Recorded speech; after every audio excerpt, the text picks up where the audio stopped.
Okay, we've got a session here which is based on 3 ESRC-funded projects. One is finished and 2 are still in relatively early stages, as you'll see. We wanted to talk about them. I've put up the cast of people who've been involved so far in those 3 projects. Many of them are here, only a few of them will be talking, but you're welcome to contact any of them, and they include researchers and PGRs who play a full role in our team. At the bottom of this slide on the right-hand side, somehow or another we got a book title in. It's not really to do with this talk, but I'm so pleased that it's been shortlisted for the Bira Research Book Award. So I couldn't resist putting it in. Each of the projects that you're about to hear about starts with structured reviews or systematic reviews of evidence, sort of linked large-scale data sets and looking at what the patterns are in those, and documentary and website analysis. And these form the foundation for the projects and any later fieldwork. I mean, so far, what can I say? We've got lots of findings, but here's a few. There is generally no lack of interest in teaching, certainly in England and in most countries. There are more people who want to be teachers than are places available. There are incongruous policies, both educational and non-educational, some of which increase demand and some of which restrict supply of teachers, often unwittingly. So things like the ITE review or the EBAC are obvious ones going one way. The increase in number of free schools, small free schools, is another going the other way. And factors like economy, geography, structure, and so on can be as or more important than things like pay, conditions, or perceptions of the job of the teacher. And we'll investigate that in the various presentations you're going to hear today. You're going to hear 5 quick presentations, which we think will last an hour. I mean literally an hour, and Becky here is going to insist that we do it in an hour, because then we're going to have a panel of people, and they're not going to do a little talk as a discussant. We're going to go straight into open discussion. So you'll have half an hour in which to discuss, comment, argue, debate, whatever it is you want to do. And we'll have roving mics going around the field. So hold your comments and questions until then. We want that half an hour. So help us to preserve that half an hour. Existing work, or prior work in this field, I think has had some problems. Some of the problems, for example, include there have been very few, if any, robust evaluations of how to improve teacher supply and retention. Most of the research is quite lazy. It's only about teachers or potential teachers. So ask teachers, would you like some more money, or would you like to have, better working conditions? And the answer is always yes. What it doesn't tell us is whether the people who are not teachers and aren't thinking of being teachers would be attracted by more money or better working conditions, or whether there's something else that's a barrier or a hindrance. And even the concept of a teacher shortage is kind of quite a woolly one. It's not clear what it is. There are many countries in the world that don't appear to us to have shortages, but say they do, and vice versa. So we wanted to do a new approach. The new approach we're going to do is called qualitative comparative analysis. That's for our international study, which is the second of the ESRC programs. And what we started with was a list of countries that we've defined as having a shortage or not having a shortage, as shown up there. Okay? Now, what we mean by shortage country is one that in our many, many different data sets that we have, appear always to have a shortage. So however it's measured, however it's reported, whether it's a report in class or in supply, there's a shortage. All of the ones in blue are like that, and all the ones in white are the opposite. We've excluded the middle ones. It's kind of, have they got a shortage? They've got a shortage in some areas or some fields or some subjects. Those are the ones that don't have a shortage. And those are the ones we're going to use for this comparative analysis. Okay. You don't have to worry too much about these, but here are some correlations of some of the characteristics or variables that we have in our huge data set with literally thousands of variables that have some of the strongest relationships to whether a country has a shortage or not, or the extent of the shortage. You can see from here that certain things, like having alternative pathways to teaching, a very common approach to try and improve teacher supply, is not relevant. The salary rates for people with degrees is not relevant. The flexibility of the job is not relevant. Forward planning, size of schools and so on, not relevant. Some of the things listed in the original analysis are likely to be outcomes rather than causes of supply. So, for example, class size, is that something that puts people off teaching, or is it an outcome of teacher shortages and so on? So they're a little bit wobbly. By taking out all of these, we can reduce the number of predictors, because obviously we only got 20 or so countries in the study. We need to reduce the number of predictors. And the key ones appear to be structural, like the country, the proportion of people who live in villages, towns, and cities seems to be fundamental to whether there are shortages. And you can imagine why.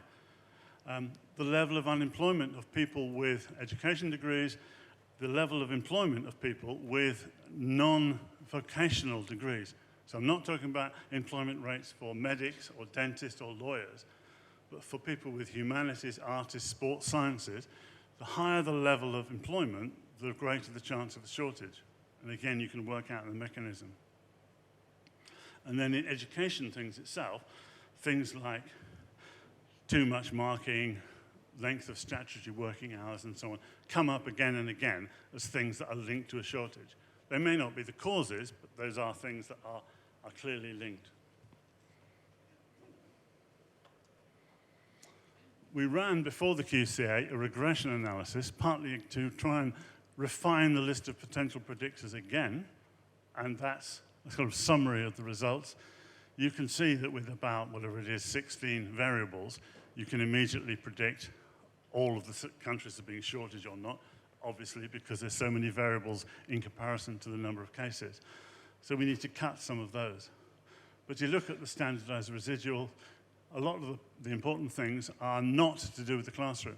So how much does the country spend? How much of their GDP is spent on education staff? What's the retirement age in the country? These are not things that people normally consider when they think of teacher shortages. But we're going to have to include those because they come up as important in that analysis. Okay. So I'm going to show you this thing very quickly. I'm not expecting you to read too much into it. That's the pattern. The countries in red are shortage, the other ones are not shortage countries. And then these are the variables that appear to be the strongest linked to teacher shortages. And what you do with qualitative comparative analysis is to try and find out what's the pattern to say, what is it that's unique to the shortage countries in all those zeros and ones that they have or don't have, that you don't have in the non-shortage countries. And it's very hard to just look at it. Maybe we've got a few geniuses here who can just reel it off. But mostly it's difficult. So I'm going to write it in words. So here's our best guess. So as I said, in countries where there's a high demand for graduates who have no clear vocational route, so they've done arts, humanities, sports sciences, and so on, rather than medicine and accountancy, and it's important that this is and, that teaching is seen as unattractive. The biggest factor there is intimidation of teachers by students or abuse of teachers by students, because that gets out into the public, gets out into the media, and is off-putting for people for a career. Where people live in towns, there appears to be shortages, whereas cities and hamlets don't have that problem, and you have a young teaching workforce. Or, the total working hours are high, and you have a young teaching workforce, and teaching is seen as unattractive. Or teacher pay is low relative to the best pay in other fields, because that's important. It's not just how much do you pay teachers, but how much could they get if they were not working as teachers. And interestingly, in this version, teachers struggle to cope with multicultural classrooms. And that's a theme we're going to come back to in one of the later presentations. Now, I don't like that as a solution. For me, it's not yet neat enough. I want it to be simpler and clearer. But you already begin to get a sense of the factors that appear to be important in predicting a teacher shortage, and some of the things that are not, that people often talk about.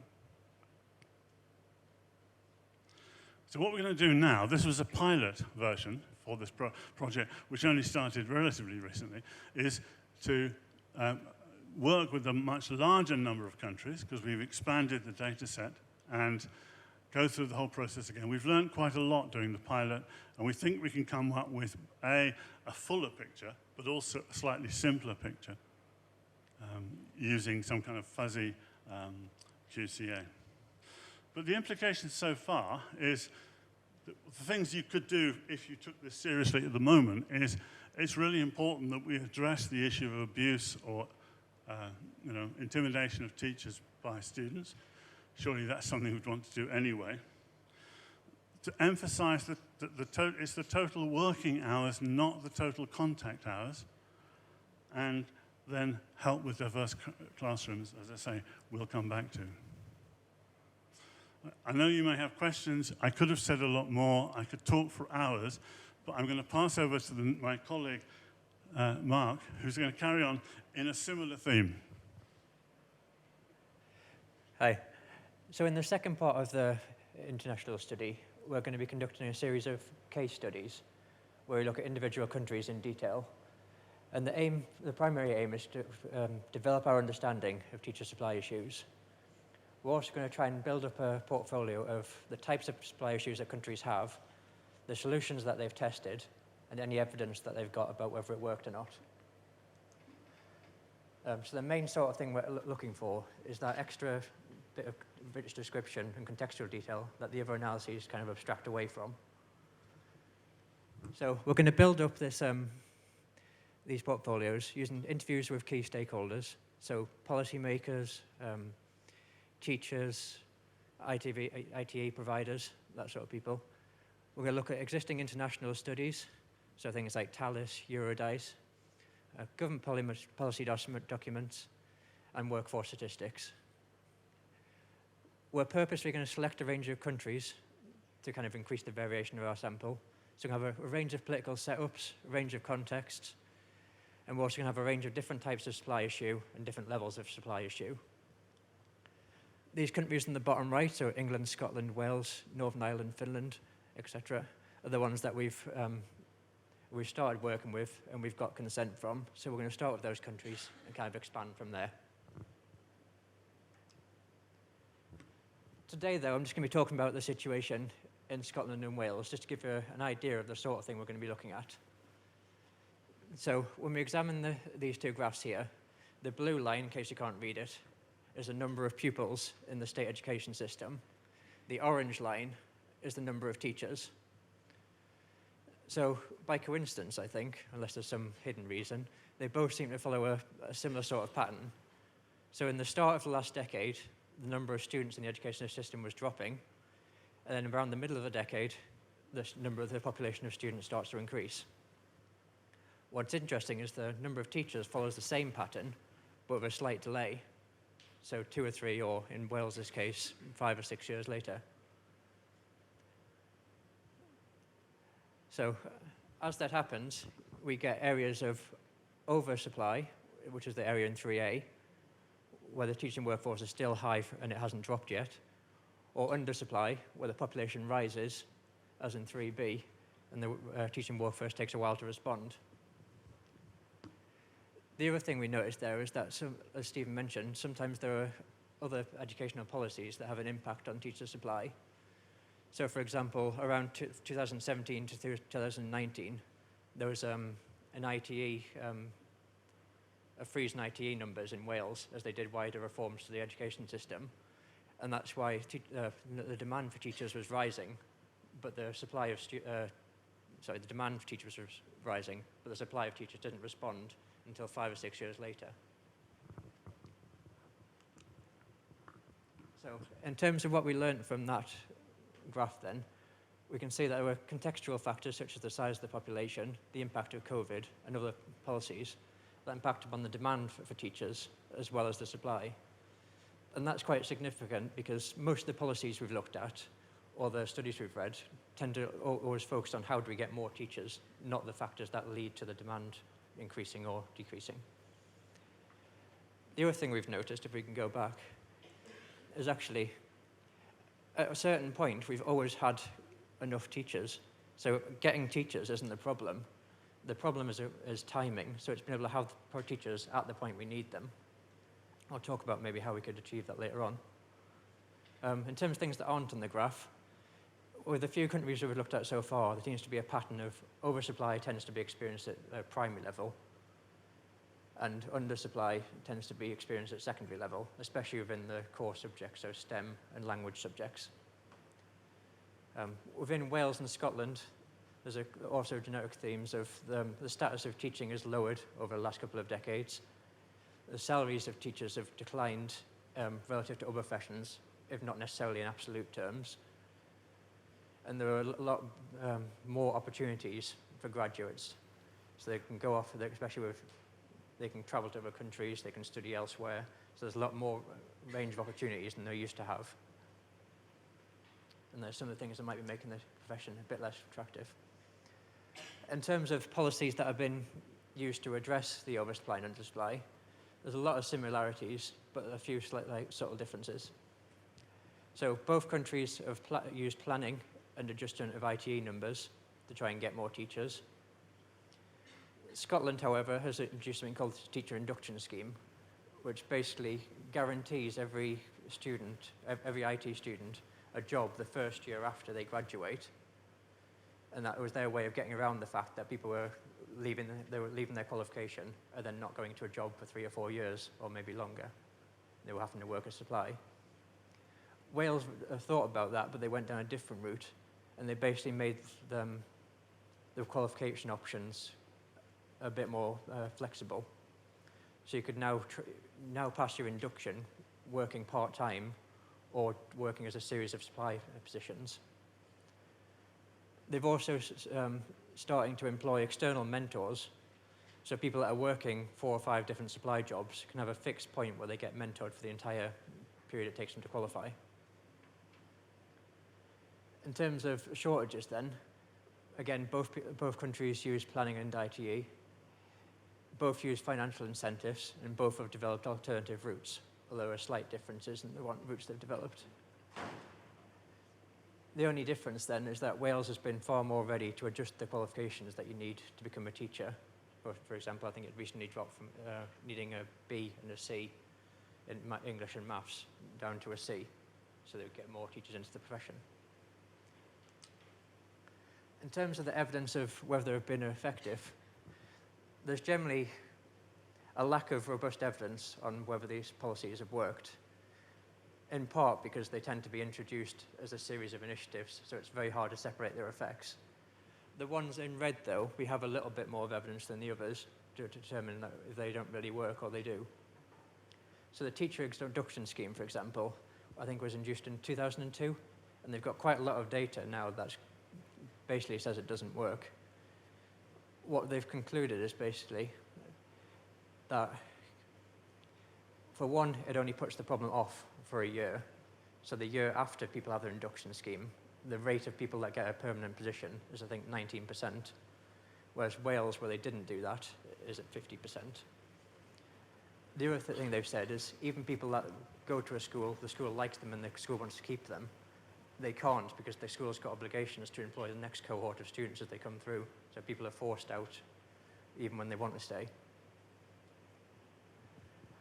Financial incentives have been an interesting one.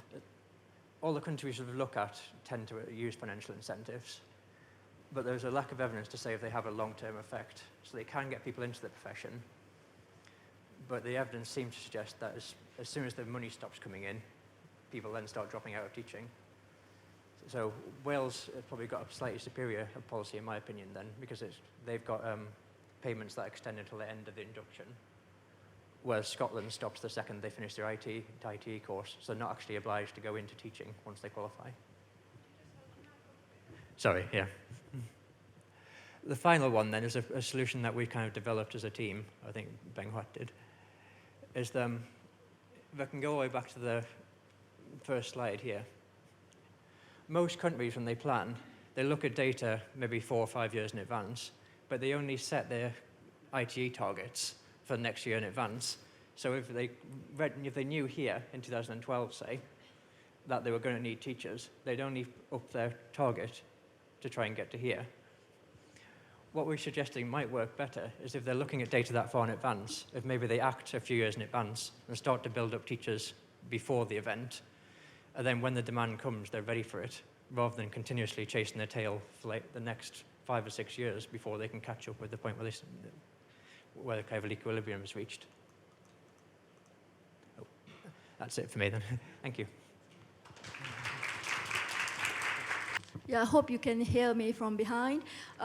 Yes, Stephen talked about, he identified some factors associated with teacher shortages. These relate to, for example, workplace stress, long working hours, working conditions, and Mark also talked about declining status of teachers. So following on from that, we want to find out what are the best or most promising approaches or strategies we can use to improve teachers' well-being, their job satisfaction, their status, and their maybe the workplace conditions. So we did a systematic review, and we identified, we used the usual educational, sociological, and psychological databases. They're up there, and we developed some key terms, and we bunged them all into the databases.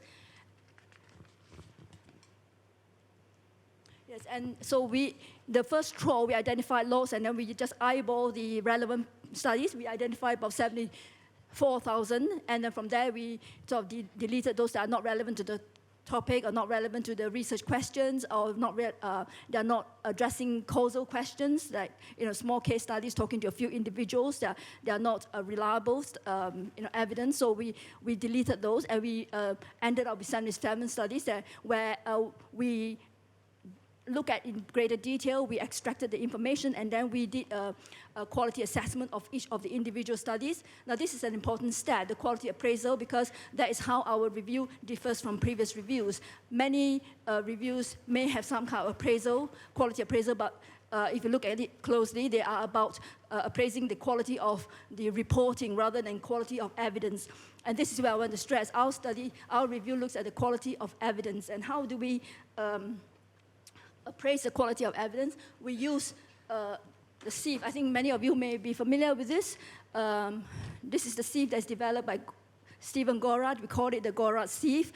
And it's based on 5 criteria to help us to judge the quality of the evidence, the strength of the evidence. And this is based on 5 criteria starting from the research design. Now, because we are looking at the causal question, we look for causal studies such as randomized control trials, and then or quasi-experimental studies such as regression discontinuity, match comparisons, and difference in difference approaches.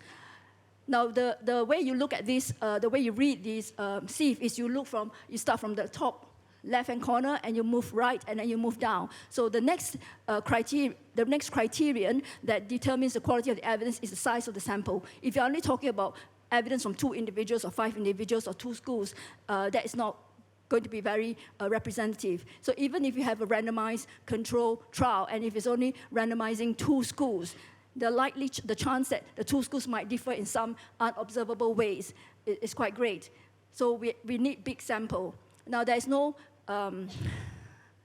standard for judging how big is big. Now, but we know that if you have got 100 participants individually randomized, that will be a stronger study compared to, let's say, a study with only 20 participants in 2 randomized schools. So that is a subjective judgment. And the next criterion we look at is the dropout or response rate. So you may have a survey of, let's say, 1,000 people, but only 50% of respondents, only 50% of the people responded.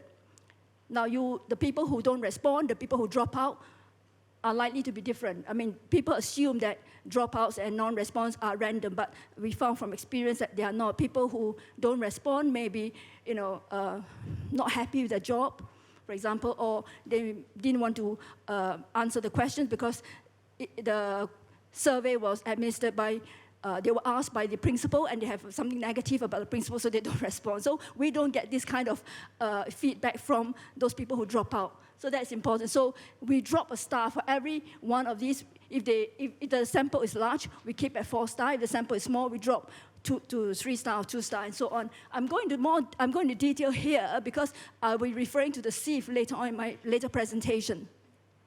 So the next one is how are the outcomes measured? Now, in many of the studies that we did on well-being, for example, mindfulness training, you'll find that a lot of the interventions on mindfulness training, they use questions about mindfulness in their assessment of whether the participants have improved in their mindfulness or not. So they, in a sense, they're testing teaching to the test. So you ask people who have attended mindfulness training whether they are happier or less anxious. So a lot of these are self-reports as well. And some of these measures or outcome measures or tests are developed by the developers themselves, the researchers. So there is some kind of vested interest there. So we look for more standardized or more independent tests. Right. So based on that, we gave a star rating for each and every individual study that we've included. So we came up with, we identified several groups of strategies or approaches that might be useful in addressing teacher well-being or teacher job satisfaction and possibly retention or staying on in school or in teaching. Now we then gave all these a theme. I mean, these are just subjective, our own opinion of what all these themes come under. So we grouped them under coping and stress interventions, and this includes mindfulness training, meditation, yoga, etc. I think you get a picture here, the kind of interventions in this group. The second group are small psychological interventions like positive psychology, psychotherapy, and the third group, which I think is, for me, is the most interesting and most important because this is something that it's a kind of intervention that we can all do and we can do something about to support teachers, and that is school leadership practices and school leadership support, that creating a environment that is conducive to working, a happy collegial environment, for example, to support teachers' well-being. Now, we found that the coping and stress interventions, how effective are they? So based on the star rating that we used earlier on, the evidence is inconclusive. The strongest study suggests mixed results. For example, positive results were found for self-report measures like I feel happy, I have difficulty sleeping. So these are all self-report. And people who attend this kind of training tend to be more positive towards the training and report positive effects. But when you use direct measures of well-being like teacher absences or more like physiological indicators of stress like heart rate, their blood pressure, or even the salivary cortisol levels, these kind of more direct measures do not show effects. Jennings et al., I think some of you who are into well-being may be familiar with their work. They conducted several studies, evaluations of the CARE program, which stands for Cultivating Awareness and Resilience in Education Program. They reported positive changes on some measures or subscales of stress outcomes like burnout, self-efficacy, and mindfulness. but on measures of emotional exhaustion and depersonalization, they found no effects. So, it's mixed. And the interesting thing is they replicated the earlier study, and the earlier study found no effects on self-efficacy, even though they have found strong effects in the other study. And they did a more recent evaluation, and they show positive effects, but only on 2 out of 5 or 6 of the outcome measures. So normally people will report only the positive effects, and they forget about the other, 3 or 6 other measures. Yeah, 3 studies actually reported negative effects. Kijer et al., for example, they evaluated the well-being in secondary education intervention conducted in England and Wales. The results actually suggest that the intervention led to poorer teacher well-being and higher rate of absence. And this indicates that intervention might actually do more harm. So we have to be careful of what kind of interventions we introduce in schools. Right? And the second group of intervention, the positive psychology, the evidence, again, is a bit weak because it's based on very large numbers of outcome measures. So some of these instruments have got 25, 30 outcomes, and all the outcomes are not consistent. Some show positive results and some don't. So it's quite difficult to say whether this intervention works or not. Now, the last one is about school leadership and organizational climate. The evidence is generally weak because most of the studies are correlational in design. But the advantage is that most of the studies are conducted in the US. They use very large population data sets. And the strongest studies are those suggest that there is some effects or positive effects of principal practices. There's one, I think there are only 2 randomized controlled trials found in this review. And one of them by Jacob et al. They evaluated what they call a balanced leadership professional development program for school leaders, training school leaders to, in a range of skills like instructional support for teachers, how to develop collegial environment. Yeah, and then they found positive results from this training. Teachers were happier, teachers were more satisfied with the environment, and teachers also expressed intention to stay in teaching. Now, there are others also. The issue we have with this kind of large-scale population data sets is that it is quite difficult to say whether what the direction of the correlation is, because they are all correlation studies, so they are not causation. So, for example, it's possible that teachers who are satisfied with the job are more likely to view principals more positively, and and people who experience depression and anxiety are less likely to see their principals as supportive.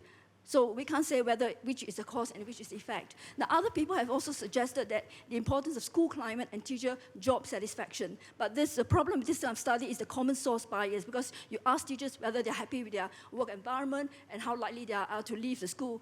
And if you ask these people in the same questionnaire, you have a common source bias. The same teachers, for example, when surveyed at different times, may report differently, even if the working conditions remains the same. So this may exaggerate or distort the correlation between teachers' retention behaviors and their working conditions. And some people have tried to address this common source bias by, using actual retention figures, not intention to stay in teaching, but actual retention by using the teacher follow-up survey, following teachers over time and see how many stayed, how many moved, and how many left teaching. But this, again, there's a bias here because of multicollinearity, that you're measuring items which are similar, like teachers who report greatest job satisfaction with teaching may be more likely to report positive working conditions, and so on. But the results of all these findings suggest that school leaders are important. They can make a difference to teachers' working conditions, and therefore professional development for school leaders to equip them with skills and knowledge to create a supportive school culture and improve job satisfaction and retention is very important. We should think more about how we can support school leaders in doing their job, and then school leaders can support their teachers better.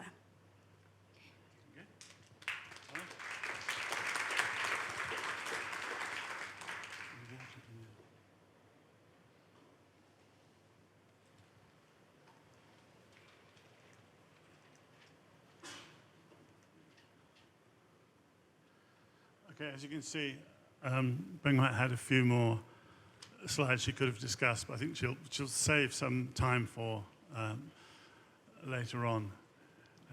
One thing we should say is, of course, the reason for using some kind of quality judgment, and it doesn't have to be the one that's proposed, there are many other alternatives, is to weight your synthesis of evidence on the basis of the quality of evidence, rather than just normal meta-synthesis where people bung everything together or vote counting. It's important to give the better research a stronger weight when you do your synthesis. the situation in most reviews is terribly unsatisfactory, and we can't offer you a solution. We've got reviews on many ways in which the teacher supply situation could be improved.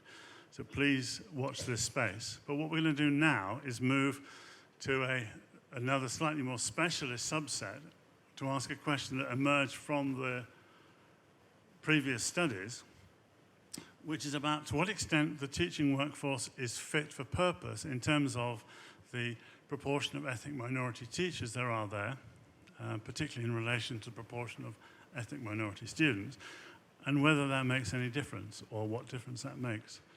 So the final two presentations will be about that. One of them will be very short, but I will set the scene with this. The data that I'm going to present comes from a number of sources, the DFE, UCAS, OECD, TALIS, and the ONS, and so on. And I'll talk a bit more about data at the end.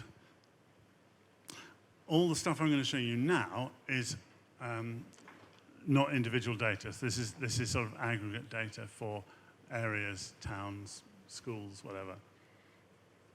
So this is the national picture. And what I've done here is very simple. It's the ratio of the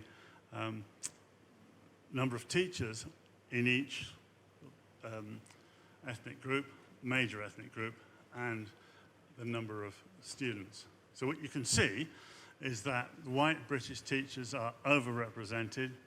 They're about 20% above what you'd expect if they exactly matched the number of white British students in the system. This is in mainstream state-maintained schools. The Black Caribbean teachers used to be underrepresented and are now at least representing it proportionally or better, but all the other groups are way below, sort of 40% in many cases, 20% in one case. Now, there's a number of reasons that this could happen. It could be an age thing. We know that the population of this country is more ethnically diverse, the younger, and the older ones less so. And it could just be the teachers are that much older. It could have something to do with qualifications, and I don't just mean the level of qualification. I'm also talking about issues like whether overseas qualifications are easily converted into the kind of qualification matrix that the DFE uses for initial teacher education, and we'll come back to that. But it's a worry, first of all, in its own right, but also in terms of what does it mean for the experience of students? The situation for promoted staff, and I'll show you just one slide from the paper, which is here head teachers, because it's the most dramatic. You can see the situation is much worse. The higher you go in levels of promotion within schools, the more overrepresented the white UK or white British staff are, and the more underrepresented any group is. Again, Black Caribbean is looking slightly more promising, but still underrepresented. These are the regions of England. Again, a dramatic picture. One region, and here is London, we've combined inner and outer for clarity. London has the highest disproportionality. So in some ways you could say the situation is worse in London than it is anywhere else. For example, in the northeast of England, where Durham University is, that's which one is it? The bottom line. It's almost, the number of teachers of non-white teachers is almost in proportion to the number of non-white students. But of course, in London, an ethnic minority student is far more likely to meet a teacher or encounter a teacher who is themselves an ethnic minority and probably of the same group. Right? Whereas in the northeast, that's very unlikely. If you were a black kid in a school in Sunderland, you're very unlikely to ever meet a black teacher, perhaps. So it's odd. In some ways, it's about disproportion, and the situation's worst in London. But in many ways, the situation's best in London because that's where they have the most ethnic minority teachers. They have the most diverse teaching workforce. And the experiences of the student might be worse in a place like the Northeast, which appears to have a rough balance. Of course, in reality, there are large numbers of, there's a number of groups which are completely underrepresented, even in the Northeast. I mean, Bangladeshi teachers is a good example. There are hardly any in relation to even the small number of Bangladeshi pupils in the Northeast.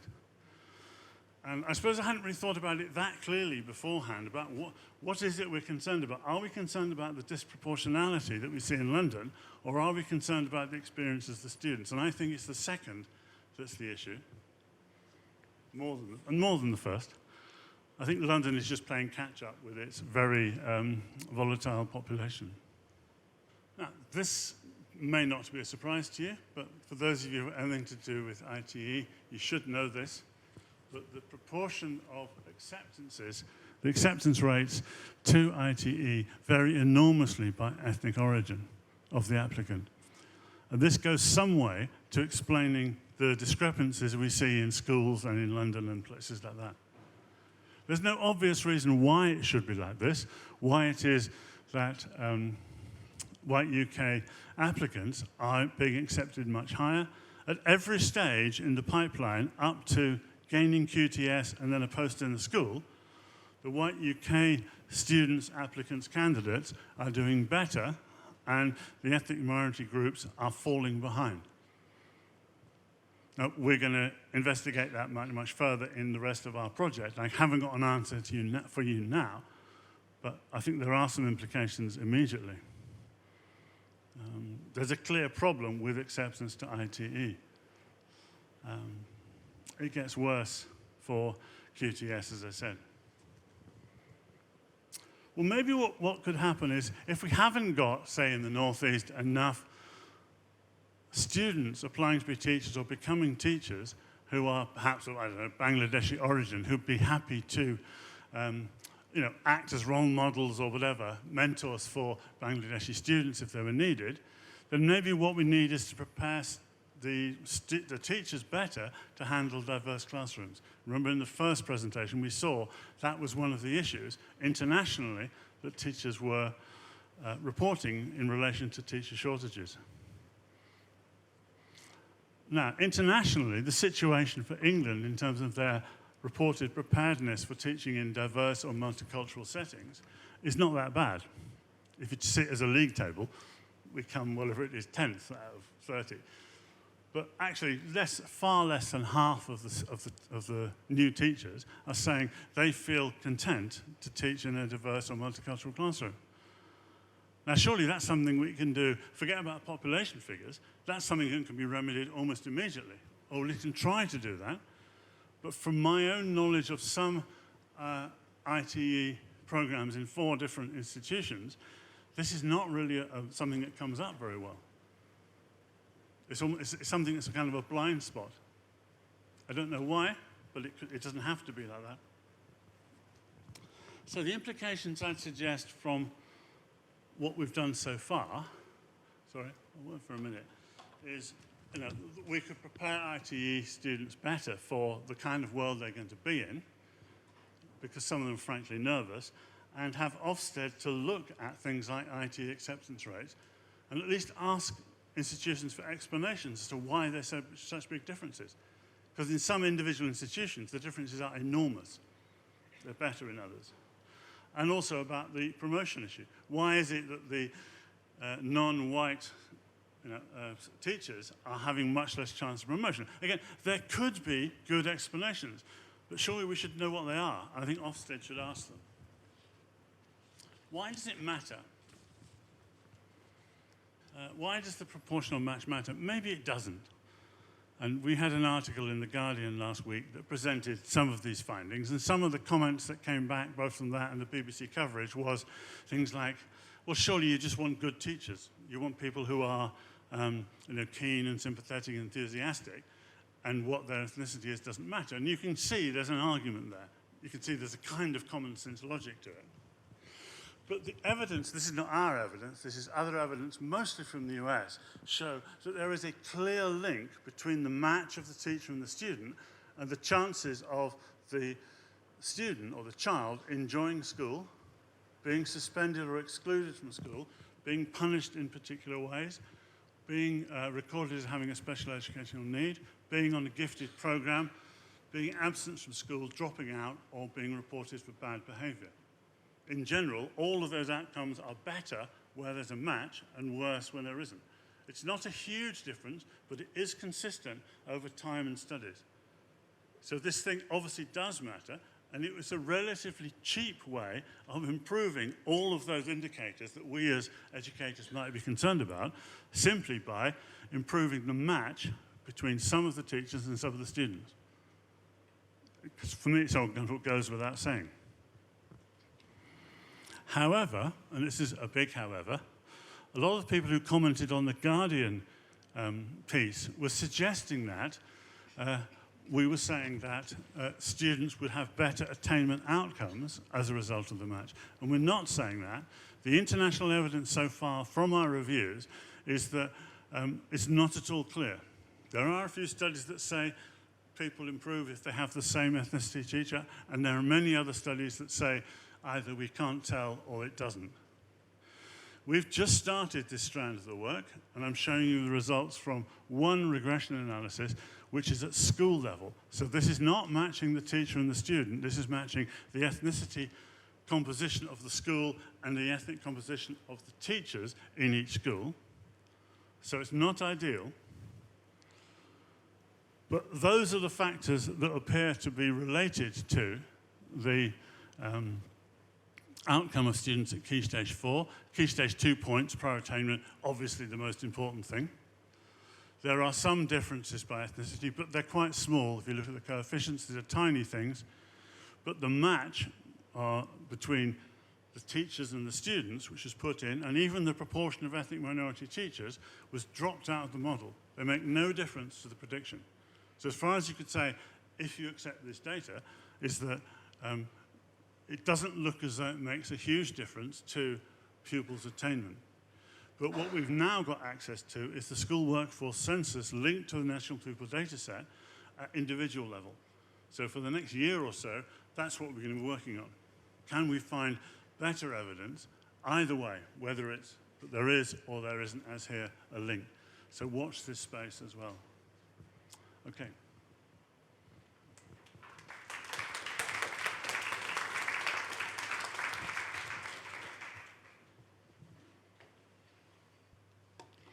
Yeah, me again. So what we have found out is that there are some ethnic disproportionality between teachers and pupils in the schools in England. So we want to find out in detail why that is so, why as Stephen has pointed out, at every stage of the pipeline, why ethnic minority teachers are less likely to be accepted into teacher training programs, and when they are accepted, ethnic minority teachers or candidates are less likely to gain qualified teacher status, and when they do gain qualified teacher status, they're less likely to find employment in schools, they're less likely to be hired. So this is part of our in-depth case study work where we will find out in details from schools, from teachers, from principals and policymakers, what are the barriers and what are the challenges and what are the facilitators to increasing greater diversity in schools. So before that, we did a systematic review, but this is from international evidence, and I want to qualify first by saying that this is still very preliminary work. Work is still going on. We're still synthesizing and analyzing the data, so it's not final. But what we did was we developed some key terms. We put in the usual databases, and then we identified 6,000 studies, and we came up with 47 relevant studies that potentially relevant to answer our research questions. And as I explained earlier on, we quality assess these studies individually, and we give a quality star rating. And based on these studies, we pick out certain themes, and these are the themes we look at. What are the factors influencing recruitment? I mean, when I say recruitment, I mean like entry into teaching, okay? Not just employment in schools, but also entry in teaching. The factors influencing recruitment of ethnic minority teachers, and the factors influencing the retention of ethnic minority teachers. Now, the key ones, if I can use my... The key ones are principal-teacher race congruence. As you can see, these have the highest number of high-quality studies and entry qualification and admissions criteria. So we'll focus on these two. And for retention, school leadership practices, again, comes up. This has the most number of 2-star, at least 2-star, and school performance and teacher characteristics. Now, there are no 4-star studies, unfortunately, because there's one about school performance and accountability for retention. There's only one 4-star study. So I'm just going to run through very quickly what these high-quality studies suggest. For principal, the first one is principal and teacher race congruence. We found that the effects of principal race on the hiring and turnover of racially diverse teachers in Missouri and Tennessee. They are both predominantly white states, and they use large administrative panel data sets over 10 years, and they found that black principals were more likely to hire black teachers, and having a black principal in a school as opposed to a white principal increases the proportion of black teachers in schools by around 3 percentage points. And another study by D'Amico et al., they use HR data of applications for teaching jobs from one large school district in the US and controlling for other applicants' characteristics like the age, their gender, and their experience, years of experience. They found that black teachers were twice more likely to be offered a job in schools led by a black or non-white principals, and where the student population was more ethnically diverse. Whether you can say that whether there's implicit bias or not, or we do not know. We need to go into the field and find out in detail, and that's what the case study is about. A second factor that it may influence the number of ethnic minority teachers going into the field or going into teaching is the entry qualification and the admissions criteria. As Stephen has pointed out, in America, some states have raised the admissions criteria, the GPA, admissions criteria for teacher training. And one study by Van Overshout and Lopez, they conducted a very interesting simulated experiment to predict what would have happened what would have happened if the GPA was raised, and by comparing the students who were admitted prior to the policy change and after to see how likely ethnic minority teachers were admitted or denied. And they found that black students were 2 and 8 times more likely, and Hispanic students were twice more likely to be denied admission than other students when the GPA was raised, suggesting that probably these ethnic minority or teachers of color, they call it in America, had lower GPA. So if you raise the GPA further, fewer of these ethnic minority teachers had a chance to gain entry into teaching.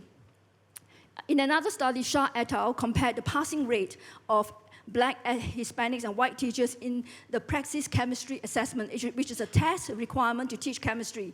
And they found that black prospective teachers were least likely to pass the test. Only 31% did, and Hispanics 57% compared to their white counterparts. And to test implicit bias, another thing that we look at is implicit bias. Is there evidence of implicit bias? So there's this interesting study by Shan and Bartz. They conducted a quasi-experimental study. They compared the number of black teachers in school districts in North Carolina, which implemented the inclusive EDI training. And they compared the number of ethnic minority teachers in those schools that have implemented the training with other schools in other school districts that did not have the training. And using a difference in difference approach, they found that the share of black teachers in the treatment schools actually went up sharply the year after the training was introduced compared to the schools in other districts. Again, I have to caution that this is a correlation study. We do not know why that is, because schools or school districts that implemented EDI training may be different from school districts that did not. They may be more progressive school, they may be wealthier school, and therefore, they have more funding, more resources. So we do not know the details. And this same study, they also look at data in New York City, which introduced an anti-racist or anti-bias training program. And they compared the schools in the city with a high proportion of underrepresented groups with schools in the bottom quintile of underrepresented groups. And they used a comparative interrupted time series analysis, and they found that the proportion of black teachers in schools in New York City, which implemented this anti-racist training actually increased, while the proportion of ethnic minority teachers in the comparison schools had decreased. So they concluded that this anti-racist training or anti-bias training may have made a difference, suggesting that there's some kind of implicit bias. Right, the next thing we're going to look at are the factors influencing retention. And again, principal-teacher congruence is one of the factors. Bartanen and Grissom, they found that having black principals reduced the probability of black teachers changing schools by 2 to 5 percentage points. And this is conducted in Missouri and Tennessee.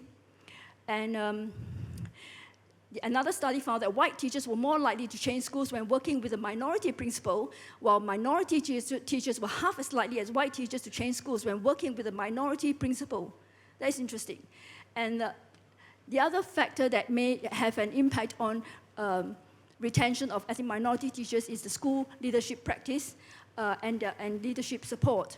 One study looked at data in North Carolina. They found strong leadership quality and professional development actually support the retention of effective black teachers.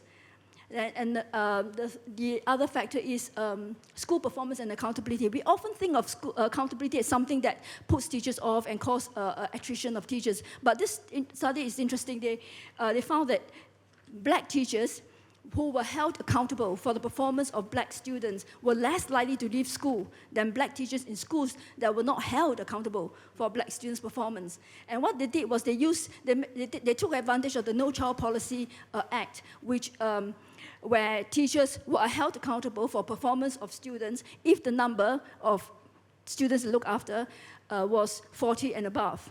So they use 40 as a cutoff point, as a threshold, and they compare the attrition rates of ethnic minority groups in schools on both sides of the cutoff point. And they found that, and this analysis is called a regression discontinuity analysis, and they found that teachers who were responsible for, ethnic minority or black teachers who were responsible for black students in groups of more than 40 were less likely to leave school compared to black teachers in schools who were responsible for, in schools where they were responsible for pupils less than 40 or 39 and below. So this suggests that if black teachers were held accountable for performance of black students, they tend to stay on because they feel that, the argument is that they feel that they have a responsibility to look after these students because, that there is a pressure on them, so they want to stay to make sure that these black students do well, and that is the argument. As I say, this study or review is still ongoing, right? And we're still analyzing and synthesizing data, so more findings will come up later. Thank you.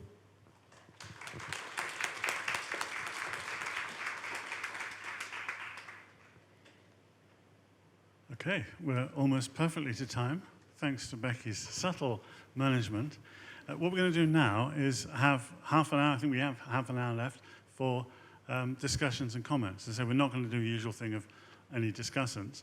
But I would ask any of the people who are involved in the projects or have been invited to go and sit at the front. Faisal, if you agree to chair this, yeah? Can we try and get comments and questions or discussions about a mix of the talks? Is that right? Yeah.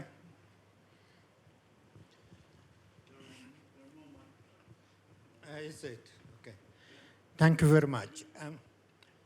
I think, can everybody come forward, actually? That's starting point. I think it's very interesting research, both really very empirical, and looking at really extensive data. Any observation, any question for the presenter? I think that's where it starts. I was quite interested when Mark, I think it was, said in the Scottish system of the forced employment almost, stopping them being able to take on the ones from the previous year. And I was wondering if that had affected whether the Scottish schools wanted to be in partnership with the universities or offer placements in the first place. Has there been any change to them taking on these ones that are in their induction period? Has it had a knock-on effect further down the chain? you know? I haven't heard anything specifically on that issue. We've spoken more to the ITE providers than to school practitioners, so I guess they wouldn't say anything negative about the partnerships. They were very in favour of the partnerships and said it works really well. But like I say, we've mainly heard about it from the university perspective rather than from the other side. Okay. Any other questions?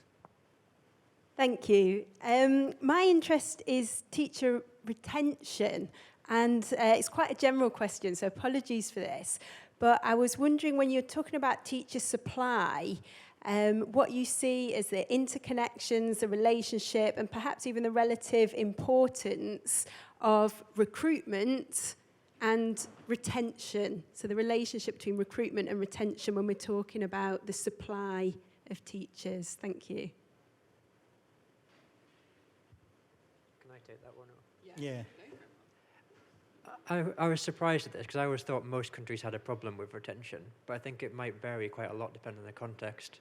I think both Scotland and Wales have said in the rural areas they almost have the opposite issue of a surprising amount of people say, actually, I teach in the school I grew up in, or the village I grew up in.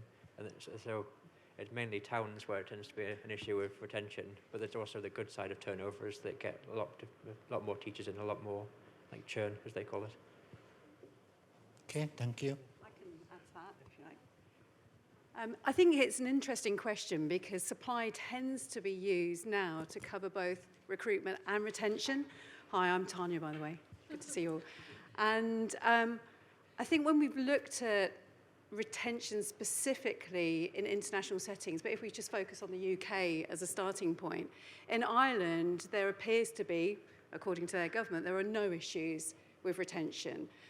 And when you look at the way in which salaries paid, it's higher for teachers in Ireland, there's better satisfaction and those kind of things.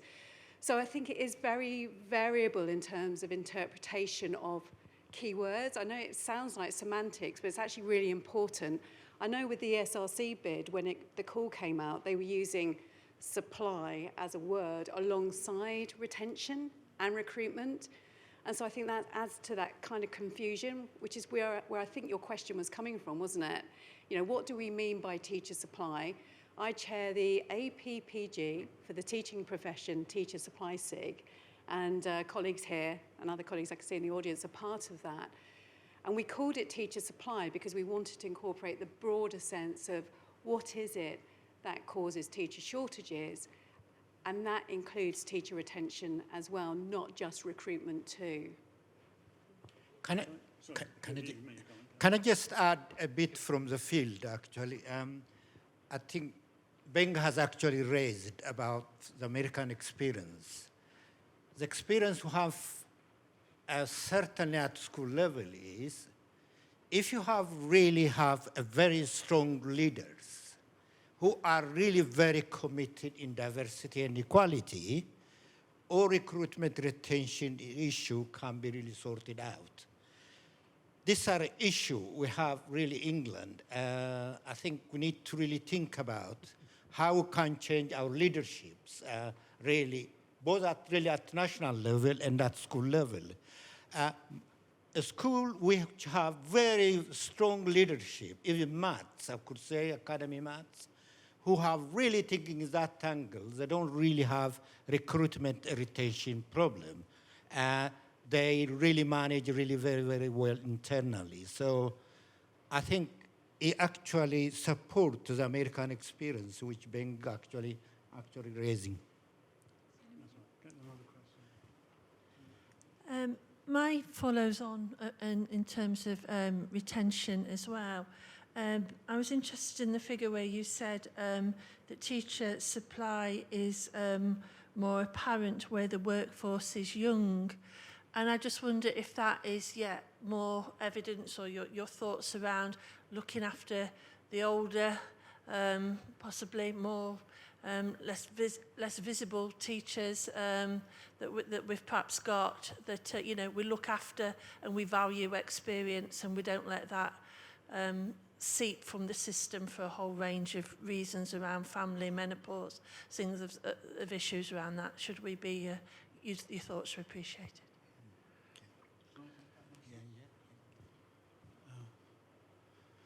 Yeah, I mean, I agree with that.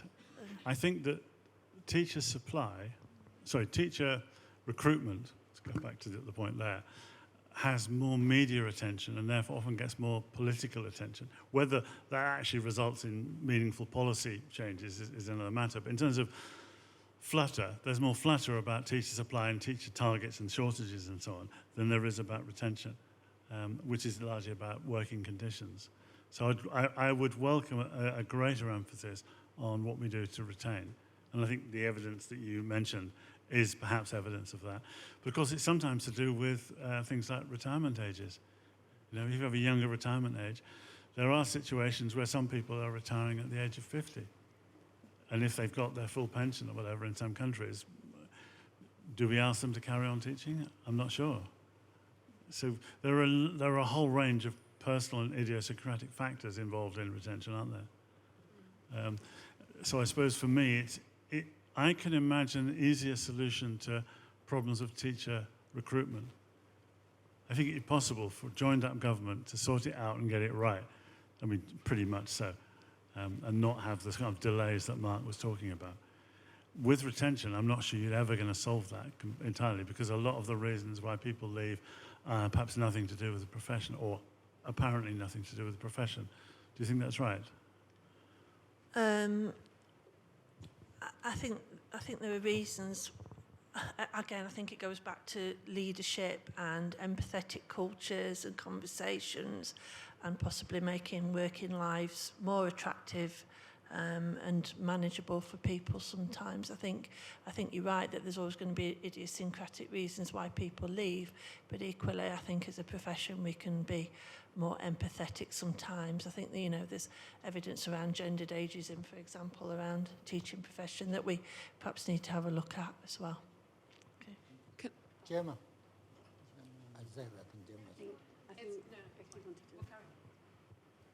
Waiting for the mic. In this context, my name is Gemma Moss and I'm Director of the Education ESRC Research Programme.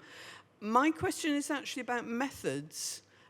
Stephen had on the slide very early on QCA, which is a qualitative comparative analysis, I think if you unpack it. What you're talking through is the quant dimension to the work that you've done so far, and Benquat's signalled, you know, case studies coming up. If you run the case studies from the quant perspective, will you diminish what the case studies could offer if you built them from the bottom up? Because if you look at there's another sort of secondary question nudging in around this, which is to do with the cross-country comparisons and what Tanya just said. Things don't mean the same in the same places, and if you go too high up with the quant, you may, on the strength of the evidence that you get at that level, diminish what you're really looking at in a local setting. I'll take it first, and then Mark might want to say something about it. I don't know, but yeah, thanks for the question. Well, as you can see, they're actually running in parallel, so they're kind of iterating. When we started assembling the data set from sources like Talis and so on, with these thousands of variables, you've got a problem that you might be missing data on Norway or Switzerland or South Korea on particular items.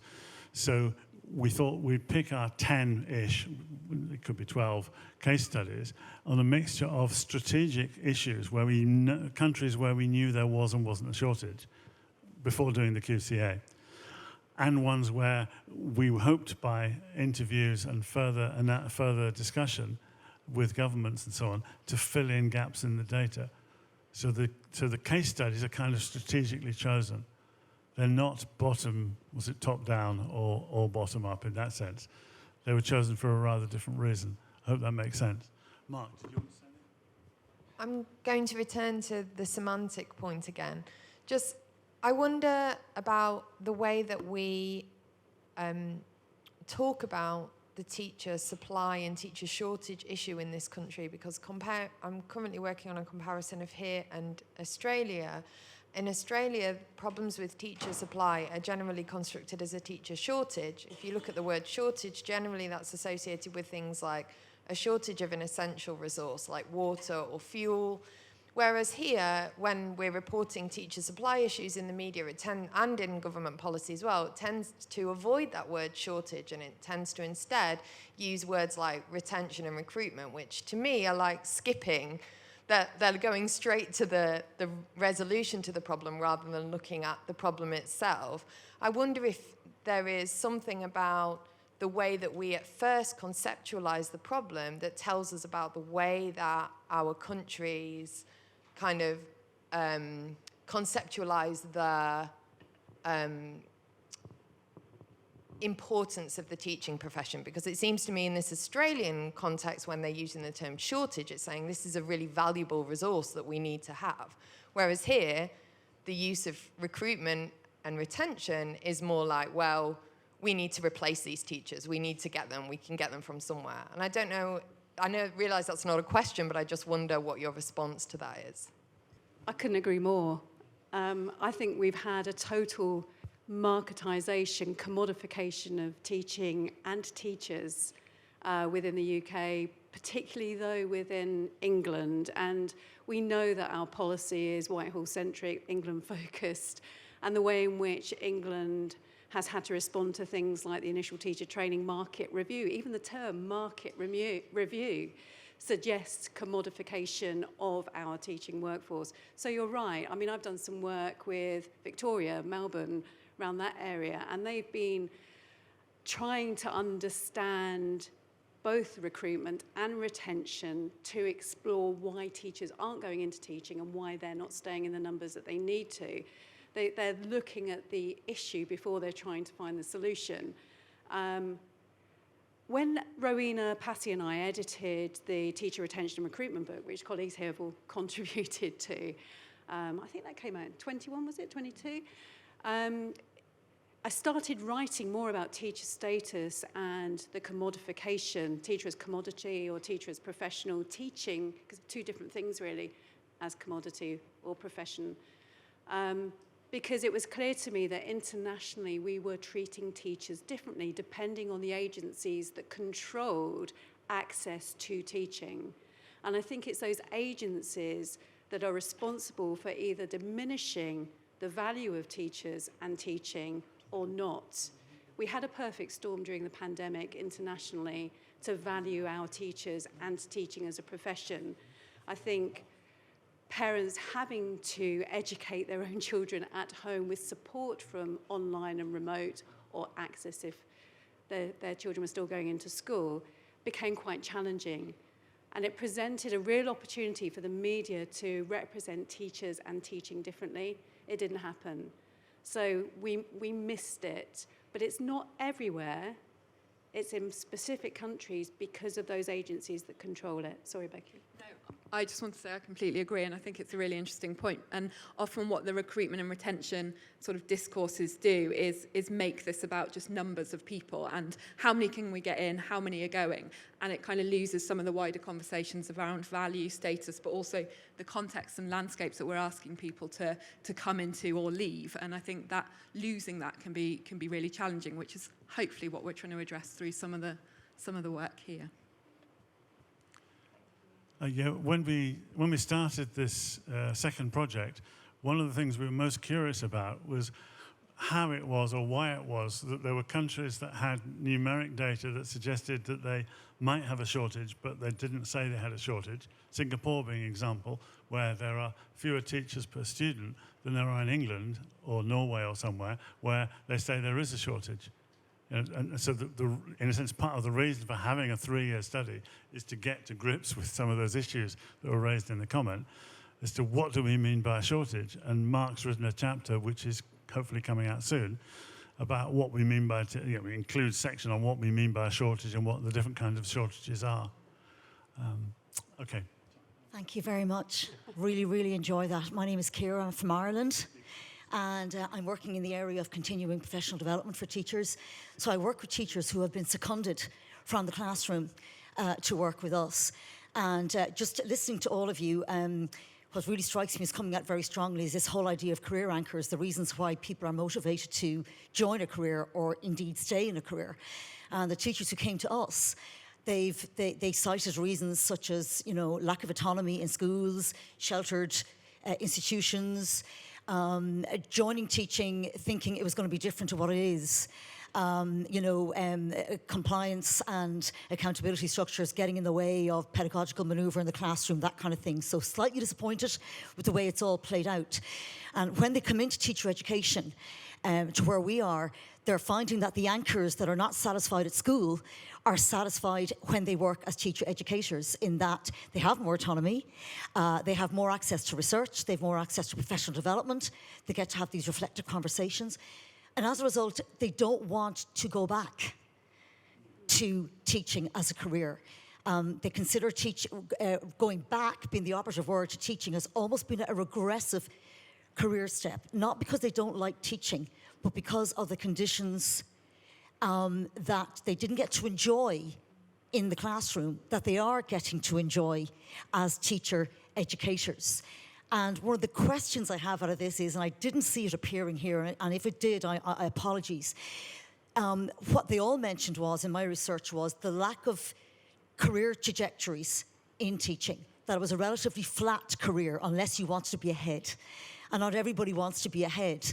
So was there any evidence in any of your study about that whole idea of there not being leadership opportunities within the teaching career, and that may be a reason why teachers choose not to stay in it, because not everybody wants to be ahead? Shall I start? I'm just thinking back to an earlier study where we did a big review looking at kind of the factors that might influence recruitment and retention, and professional development came up quite a bit in that. There wasn't loads of studies, but there was some sort of tentative evidence that where teachers have opportunities for professional development and getting out the classroom, learning new things, that was received really well. And there was also some kind of touching upon some of the issues of flexibility that you mentioned, which we know as academics is a great joy of our job in many ways, that you can decide what you want to do some days and how you're going to do it, and teachers appear from kind of some initial evidence to be really quite interested in that, either in terms of working conditions but also patterns as well, so shared working. But yeah, we haven't seen much more since then, have we, in terms of those studies being developed? Sorry. It was certainly in the big data set that was used for the Quick QCA. There were at least a couple of the big international studies that looked into it. I assume it must have got screened out at them in favour of some of the other big contextual differences. But I because I did the data input for that, so I can definitely remember typing that up. I didn't look at what actual effect it had. So it was one of the factors that we considered, but maybe, because obviously they don't have too many contextual factors, so it might have got weeded out in that process. In the previous study, we also did a big survey of undergraduates, not teacher trainees, just undergraduates, about their career choices. We were interested in teacher trainee, people wanting to be teachers or not, but that's not what the survey was about. And what we found is the people who had applied or were interested in being teachers were less interested than their peers in exactly the issues you mentioned. So when they're going in, it looks as though teachers, prospective teachers or confirmed teachers, look like they're not interested in that kind of promotion and stuff. They see that as to do with big business or finance, and that's what people are getting to. And what you're finding is the post hoc reaction. Maybe there's more to it. But as Mark said, when you consider other factors, that didn't appear to be a determinant in our analysis. But we can go back and look again. Yeah. Can I add something, Stephen? Sure. This was from 2015, so it shows it's kind of, in relation to your data, it's a perennial problem. So I led a project called Retain, which was EEF funded. And in the research to understand why early career teachers were leaving the profession at that point in time, one of the issues that came up was the lack of professional progression opportunities other than leadership, because they had been but this is based in England, I'm sorry, advanced teaching, advanced skills teachers. So we had ASTs prior to this, but then that was lost again. And so when we developed the intervention, which was independently evaluated, we actually put in a whole kind of module for early career teachers to engage with their own professional development. What would they like to do other than leadership, and how could they get there? Because it wasn't in initial teacher training. And actually that pilot that we did was very effective. All of the early career teachers stayed in teaching, and they'd been identified because they'd said they were going to leave. And they found it very useful to have that thinking space to actually focus on how their career trajectory would pan out. There hasn't been any research that I'm aware of since then that's been 4-star or high quality that could become part of a systematic review. But it did feed into the early career framework, but that element was never utilised. Hi, my name is Thiago. So my question relates to the last part of the presentations, especially the analysis between the link of the teacher ethnic background and, let's say, students' outcome. And you mentioned that when you were doing the systematic review, you didn't find the relationship when your outcome variable was attainment. And I was wondering if, I understood that this is early ages of the research, but if you're aiming to look at other outcomes, for instance, one project that I work on using evidence from the US, we have found that interventions where the focus was high school students, so students between 14, 15, and 17, that had the opportunity to take the class with the teacher that had the same ethnic background, they were less likely to drop out. And I was wondering if you're aiming to look at other outcomes such as dropout or maybe involving in criminality or drug abuse and things like that, because I think one issue here is the mechanism behind this. So it could be that the teacher is acting as a role model, you know, that adult and the teacher and the student relates better when it's with the same ethnic background. So just wondering if you're aiming to look at other outcomes. Yes. We, like I said, we still very early days. We have looked at some very large-scale international studies, particularly those in the United States, that look at the dropout or retention or grade repetition of ethnic minority students and the ethnic minority background of the teachers. So we haven't started ranking them, giving a star rating, so we can't really see what the evidence is at the moment. So that's why we are not reporting it. But going back, is it okay? Going back to the question about professional development, I did a quick analysis of this 2018 TALIS data, and we, to look at factors of influencing teacher job satisfaction and mental health, because they do have variables measuring mental health. And when I enter the teachers' background, like their age, their gender, their years of experience, and things that like their motivation for going to teaching, things that they do before they go into teaching, it explains very little difference in whether who are likely to report being negatively impacted, in teaching in terms of their mental health. But when we enter professional development and things that they do in school, like when they enter in school, professional development, the kind of induction and mentoring they receive, we found that increased quite significantly by 14 percentage points.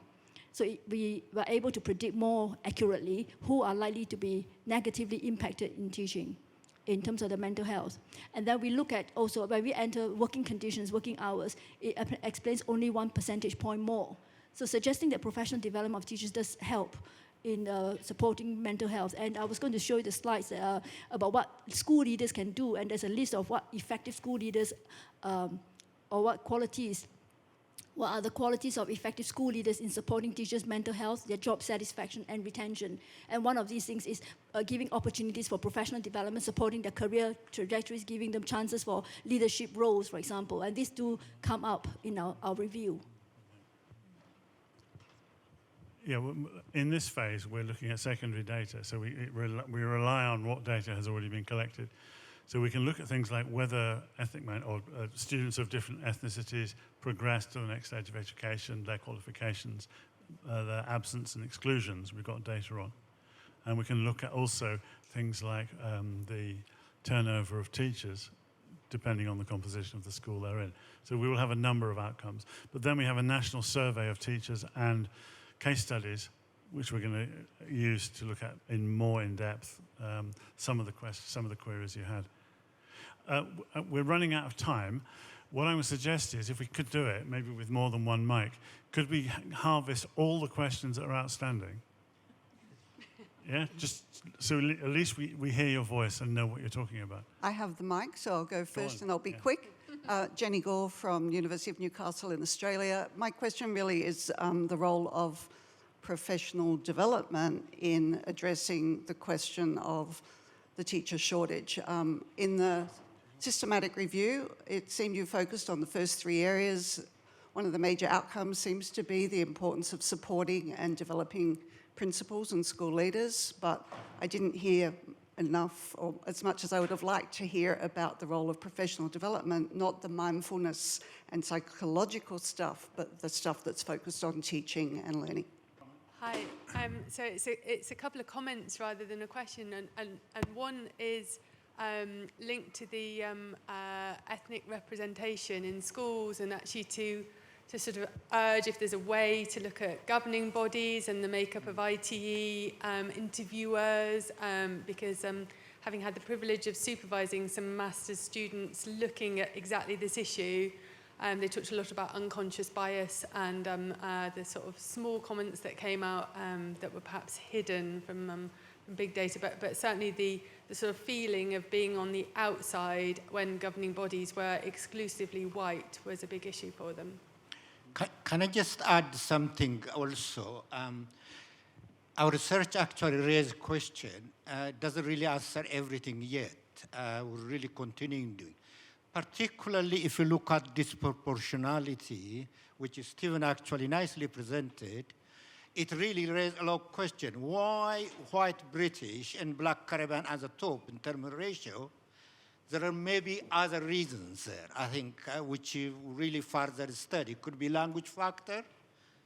And there is also a lot of things we still don't know why a lot of black particularly don't go through qualified teacher status or ethnic minority. There are a number of issues yet unanswered because it could be language factor again, accent factor, a number of things which actually schools, the system really consider, actually reject them on. So there are a lot of things we do. I think our surveys and our case study actually will identify all these issues.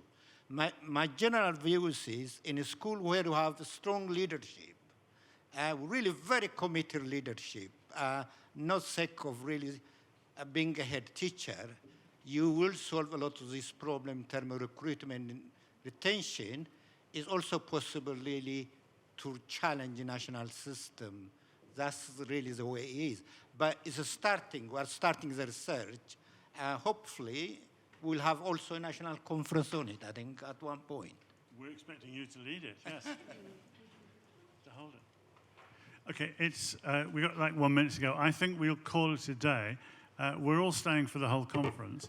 When I said watch this space, what I really meant was there's a lot more to come out. I mean, somebody over there said they'd like to have known more about some aspect. I suspect we'd all like to know a lot more about many aspects. We won't keep it a secret. We will publish, we will publicize, we will present. So do watch this space. Cheers.